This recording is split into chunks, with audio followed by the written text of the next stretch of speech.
കരുവന്നൂർ സഹകരണ ബാങ്ക് തട്ടിപ്പ് കേസിൽ മുൻ എംപിയും CPIM നേതാവുമായ PK ബിജു വീണ്ടും ഇഡിക്ക് മുന്നിൽ. അഭിഭാഷകരുമായി കൂടിക്കാഴ്ച നടത്തിയ ശേഷമാണ് ചോദ്യം ചെയ്യലിനെത്തിയത്.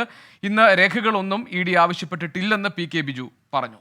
വിനീത VG വിവരങ്ങൾ നൽകാനുണ്ട്. വിനീത, എൻഫോഴ്സ്മെന്റ് ഡയറക്ടറേറ്റിന്റെ ചോദ്യം ചെയ്യലിന് ഇത് വീണ്ടും PK ബിജു എത്തിയിരിക്കുകയാണല്ലോ. നേരത്തെ ഈ എൻഫോഴ്സ്മെന്റ് ഡയറക്ടറേറ്റ് ഓഫീസിലേക്ക് കയറുന്നതിന് മുൻപ് മാധ്യമങ്ങളെ കണ്ടിരുന്നോ ബിജു? എന്താണ് പറഞ്ഞത്? വിവരങ്ങൾ എന്തൊക്കെയാണ്?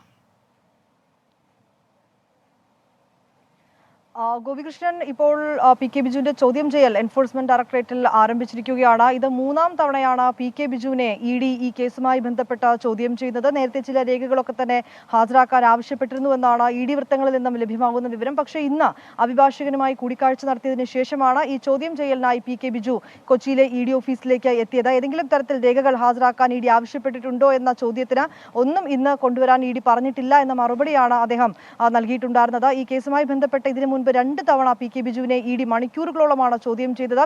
ഒരു തവണ MM വർഗീസിനൊപ്പവും ചോദ്യം ചെയ്തിരുന്നു. ഇത് മൂന്നാം തവണയാണ് ചോദ്യം ചെയ്യൽ. ഇപ്പോൾ ആ ചോദ്യം ചെയ്യൽ ആരംഭിച്ചിട്ടുണ്ടെന്നാണ് അറിയാൻ കഴിയുന്നത്. ഈ കരുവന്നൂർ കേസുമായി ബന്ധപ്പെട്ട ഈ പാർട്ടിക്ക് ലഭിച്ച പരാതി, അത് PK ബിജുവിന്റെ നേതൃത്വത്തിലുള്ള അന്വേഷണ സംഘമാണ്, അന്വേഷണ കമ്മീഷനാണ് ആദ്യഘട്ടത്തിൽ അന്വേഷണം നടത്തിയത്. അതിലെ കണ്ടെത്തലുകൾ എങ്ങനെയാണ്, ഏതെങ്കിലും തരത്തിൽ ഇത്തരത്തിൽ അനധികൃത ബാങ്ക് ഇടപാടുകൾ അവിടെ ഉണ്ടായിരുന്നു, അനധികൃതമായിട്ടുള്ള അക്കൗണ്ടുകൾ അവിടെ ഉണ്ടായിരുന്നു ഉൾപ്പെടെയുള്ള കാര്യങ്ങളൊക്കെ PK ബിജുവിൽ നിന്ന് EDക്ക് അറിയേണ്ടതായിട്ടുണ്ട്.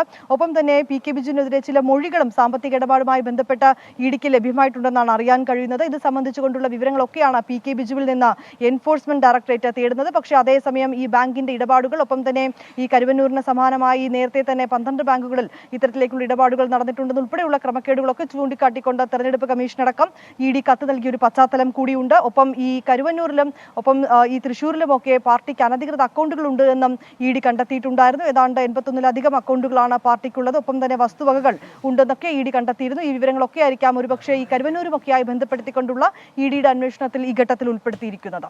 ഗോപി, ശരി, വിനീതയാണ് വിവരങ്ങൾ നൽകിയത് കൊച്ചിയിൽ നിന്ന്.